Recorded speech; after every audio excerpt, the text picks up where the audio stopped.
जय हिंद दोस्तों, एक बार फिर से स्वागत है आप सभी का एफटीडी एरिया में। आपके लिए एसएससी जीडी से संबंधित दूसरा वीडियो लेके आ गए हैं। जीएस के लिए, जनरल साइंस के लिए। दोस्तों ये दूसरा वीडियो कुल मास्टर वीडियो है 50 क्वेश्चंस का। 50 क्वेश्चंस इसमें कवर किए जाएंगे। जैसा कि आपको पता है, एक वीडियो में 100 क्वेश्चन के करीब में कवर किया जा चुका है। और इसके अलावा लूसेंट के एमसीक्यूज़ बुक का भी डिस्कशन चल रहा है। अगर आपने नहीं देखा है तो चैनल पर जाकर तुरंत प्लेलिस्ट बनी है, वहाँ से जाके देख लीजिए, काफ़ी प्रभावी हो सकता है। इस बार मिशन एसएससी जीडी के तहत इस बार एसएससी जीडी की वैकेंसी क्लियर कर देनी है। दोस्तों आपको पता है कि कुल 40,000 वैकेंसी आ चुकी है 2021 में। 2021 में 25 मार्च से इसके फॉर्म भरे जाएंगे। अप्रैल मई तक 10 मई तक फॉर्म भरे जाएंगे और इसका अगस्त में पेपर होना है। 2 से 25 अगस्त के बीच में पेपर होना है। और दोस्तों मान के चलना है, यही इस बार हम लोग का लास्ट पेपर होगा और इसी में तुरंत सिलेक्शन ले लेना है। तो चलिए, बिल्कुल भी टाइम वेस्ट नहीं करना है, वीडियो को पूरा देखना है। चलिए पहला प्रश्न देख लेते हैं। प्रेरकत्व की इकाई है। प्रेरकत्व की इकाई क्या है? पहले प्रश्न में आंसर देंगे, आंसर बनाते भी चलना है कि आपने कितने प्रश्न सही किए। इसी के आधार पर आप अपनी तैयारी को चेक कर सकते हैं। ऑप्शन बी हो जाएगा यहाँ, प्रेरकत्व की इकाई हेनरी होती है। वीडियो को पूरा देखना है, बिल्कुल स्किप नहीं करना है और लाइक तो शेयर आप कर ही देंगे। चंद्रमा पृथ्वी की एक परिक्रमा पूरी करता है लगभग कितने दिनों में? चंद्रमा अब एक पृथ्वी की परिक्रमा लगभग 27.3 यानी कि लगभग 28 दिन में पूरी करता है। अब 28 दिन का मतलब 28.5 दिन में नहीं करता है, ये नहीं लगाएंगे, बल्कि 27.3 दिन में करता है। कौन सा युग्म सही सुमेलित नहीं है? कौन सा युग्म नहीं है? तो विद्युत विभव का मात्रक वोल्ट है, एकदम सही है। विद्युत धारा का मात्रक एम्पियर है, ये भी सही है। विद्युत प्रतिरोध का मात्रक ओम है, ये भी सही है। दाब का मात्रक है डाइन, ये बिल्कुल गलत है। दाब का मात्रक है पास्कल, डाइन बिल्कुल भी गलत है। सापेक्षिक घनत्व क्या होता है? सापेक्षिक घनत्व बराबर क्या होता है? तो ये होता है दोस्तों पदार्थ का घनत्व बटे 4 डिग्री सेल्सियस पर जल का घनत्व। सापेक्षिक घनत्व बराबर सूत्र क्या होता है? पदार्थ का घनत्व बटे 4 डिग्री सेल्सियस जल का घनत्व। अगर आप यूपीएसआई की भी तैयारी कर रहे हैं तो उसमें भी ये प्रश्न काफ़ी इंपॉर्टेंट हो सकते हैं। चलिए अगला प्रश्न है, निम्नलिखित में से कौन सा सही रूप से युग्मित नहीं है? निम्नलिखित में से कौन सा सही रूप से युग्मित नहीं है? तो ये सिस्मोमीटर सतह की वक्रता नापता है, ये बिल्कुल भी गलत है। बाकी मैनोमीटर दाब नापता है, कार्बोरेटर आंतरिक दहन इंजन, ईसीजी दिल का कार्य है, सिस्मोमीटर सतह की वक्रता नापता है, ये बिल्कुल गलत है। ऑप्शन डी हो जाएगा। रेशम का कीड़ा अपने भोजन के लिए निम्नलिखित में से किस पौधे की पत्तियों का प्रयोग करता है? सभी को पता होगा, एकदम ही बहुत सा आसान सा प्रश्न है, सहतूत की पत्तियों का। ये प्रश्न सभी को पता होगा। मानव शरीर में निम्नलिखित में से कौन सा अंग खून साफ करता है? चलिए बताएंगे। तो ये गुर्दा ऐसा अंग है जो खून साफ करता है। चलिए अगला प्रश्न है, ऑडियो एवं वीडियो टेप पर कौन सा रासायनिक लेप रहता है? ऑडियो एवं वीडियो टेप पर कौन सा रासायनिक लेप रहता है? जल्दी से आंसर देंगे। जी हाँ, बिल्कुल सही है, आयरन ऑक्साइड रहता है। ऑप्शन ए हो जाएगा। चलिए अगला प्रश्न है, क्रोनोलॉजी किसका अध्ययन है? क्रोनोलॉजी किसका अध्ययन है दोस्तों? सभी लोग उत्तर देने की कोशिश करेंगे। जी हाँ, बिल्कुल, समय की अवधि का अध्ययन है क्रोनोलॉजी। समय की अवधि का अध्ययन क्या है? क्रोनोलॉजी। निर्यात में यह 3 वस्तु लोहा, कागज और पत्थर को गिराया जाए तो पृथ्वी पर पहले कौन बाहर आएगा? पृथ्वी पर सबसे पहले कौन पहले आएगा? तो तीनों एक साथ आएंगे, तीनों एक साथ आएंगे दोस्तों, बिल्कुल भी आगे पीछे नहीं आएंगे, तीनों ही एक साथ आएंगे। देखिए इसमें मिलान करना है, सुमेलित करना है दोस्तों 11वें में। तो देखिए तंत्रिका तंत्र का संबंध किससे है? तो ये ऑक्सीजन के परिवहन से है। ऑप्शन ए का डी हो जाएगा। तंत्रिका तंत्र का संबंध किससे है? ऑक्सीजन के परिवहन से। सॉरी दोस्तों, तंत्रिका तंत्र का संवेदन है बाहरी संवेदनाओं को मस्तिष्क तक पहुंचना। चलिए अगला है कि संयोजी तंत्र, इसमें से 4 ही ऑप्शन सही है, एक तो गलत ही है। संयोजी तंत्र का क्या है? संयोजी तंत्र विभिन्न ऊतकों को जोड़ना। ऑप्शन ए हो जाएगा। कंकाल तंत्र का क्या है? तो कंकाल तंत्र परिचालन में सहायता करता है। ऑप्शन 2 हो जाएगा। श्वसन तंत्र का क्या है? तो श्वसन तंत्र ऑक्सीजन का परिवहन करता है, ये ऑप्शन डी हो जाएगा इसका राइट आंसर। चलिए अगला प्रश्न देख लेते हैं दोस्तों। किसी पिंड का भार अधिकतम कहाँ पर होगा? किसी पिंड का भार अधिकतम कहाँ पर होगा? तो ये ध्रुवों पर होता है। ऑप्शन बी हो जाएगा। किसी रॉकेट को पृथ्वी से पलायन के लिए न्यूनतम कितनी गति दी जानी चाहिए? न्यूनतम कितनी गति दी जानी चाहिए? ऑप्शन 13 का क्या हो जाएगा? ऑप्शन 13 का हो जाएगा सी, 11.2 किलोमीटर पर सेकेंड। देखिए यही यहाँ पे भी लिखा है, पर ये मिनट में है, मिनट में नहीं होगा, बल्कि 11.2 किलोमीटर पर सेकेंड, किलोमीटर पर सेकंड आपको याद रखना है दोस्तों। न्यूटन के गति के प्रथम नियम से किस राशि की परिभाषा मिलती है?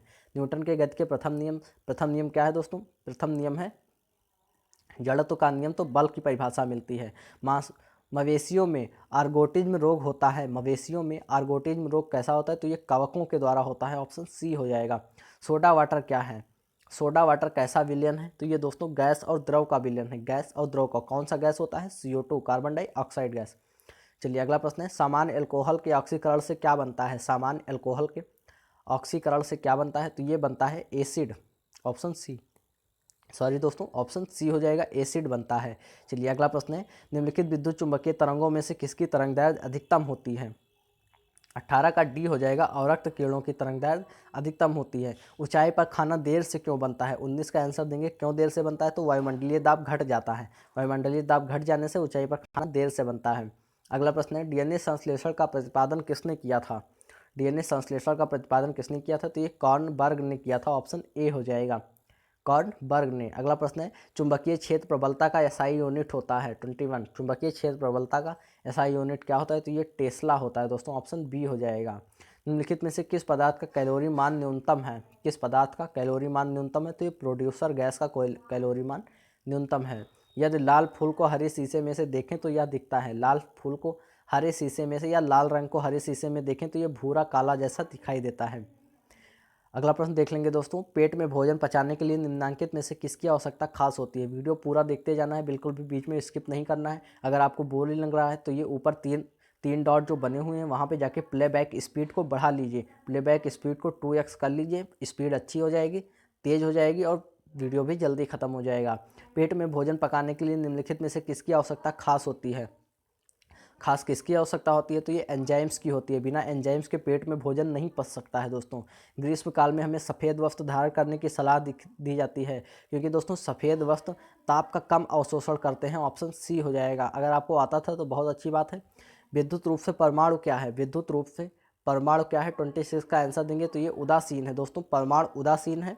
एक सेकंड दोस्तों, ऑप्शन ए हो जाएगा। और इलेक्ट्रॉन जो होता है वो ऋणात्मक होता है।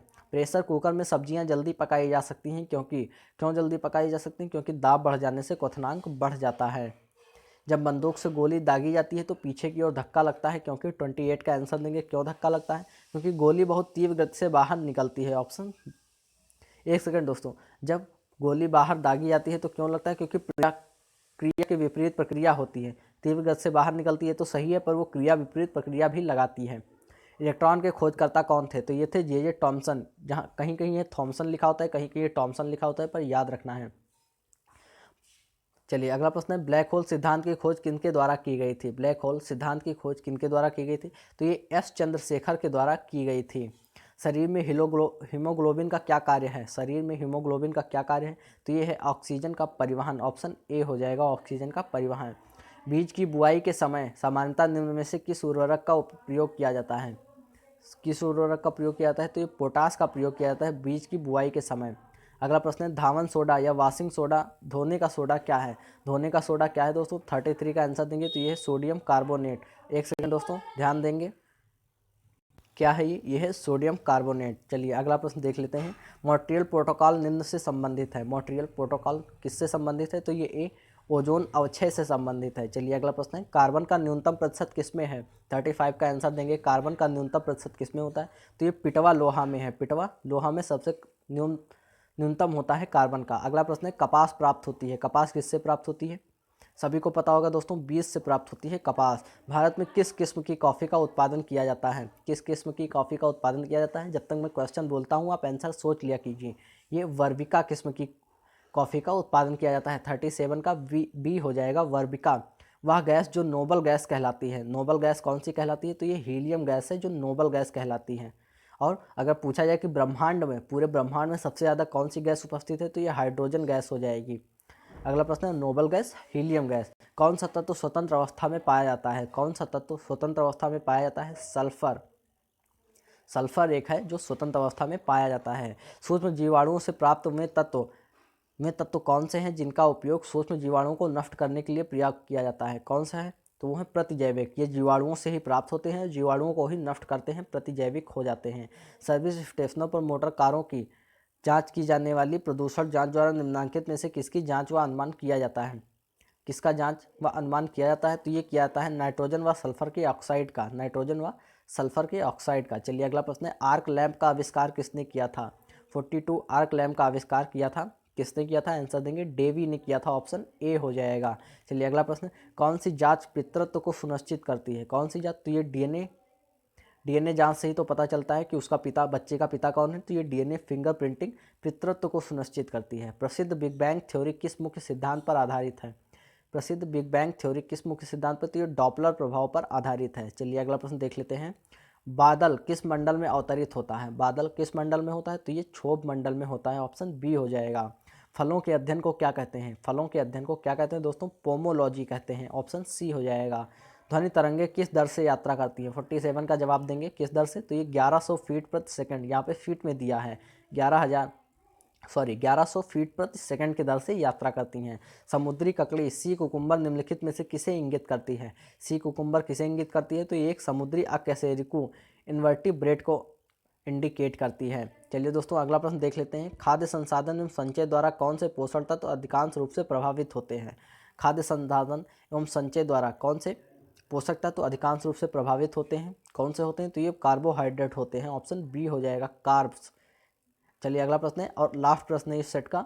ग्रह अपनी विभिन्न धुरियों पर गतिशील रहते हैं।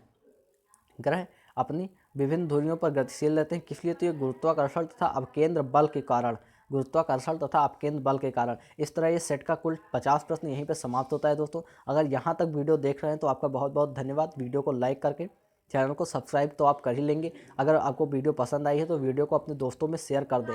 एसएससी जीडी के कुल 40,000 पद हैं दोस्तों, बिल्कुल भी इस बार वैकेंसी छोड़नी नहीं है, इसी वैकेंसी में नौकरी ले लेनी है, इसी वैकेंसी में नौकरी ले लेनी है। और अगर नौकरी चाहते हैं तो चैनल को सब्सक्राइब करके जुड़ जाइए। रेगुलर ही आपको एसएससी जीडी से संबंधित बेहतर से बेहतर कंटेंट अपलोड कराया जाएगा। क्योंकि चैनल अभी नया है दोस्तों, इसलिए व्यूज़ और सब्सक्राइबर ज़्यादा नहीं आ रहे हैं, आपको उस पर ध्यान नहीं देना है दोस्तों। कई लोग ध्यान देते हैं कि इसके तो व्यूज़ और सब्सक्राइबर नहीं है इसलिए सब्सक्राइब नहीं करेंगे। आपको उससे क्या मतलब है दोस्तों? आपको कंटेंट चाहिए जो कि मैं अच्छा प्रोवाइड करा रहा हूँ फ्री में, वो भी फ्री ऑफ कॉस्ट। घर बैठे आपको नोटिफिकेशन मिल जाएगी, कंटेंट मिल जाएगा, आराम से देख लीजिए, कोई दिक्कत नहीं है दोस्तों। आपका कोई नुकसान नहीं होगा, मेरा ही फ़ायदा हो जाएगा थोड़ा बहुत। तो चैनल को सब्सक्राइब करके शेयर कर दीजिए। धन्यवाद दोस्तों, जय हिंद। मिलते हैं अगले वीडियो।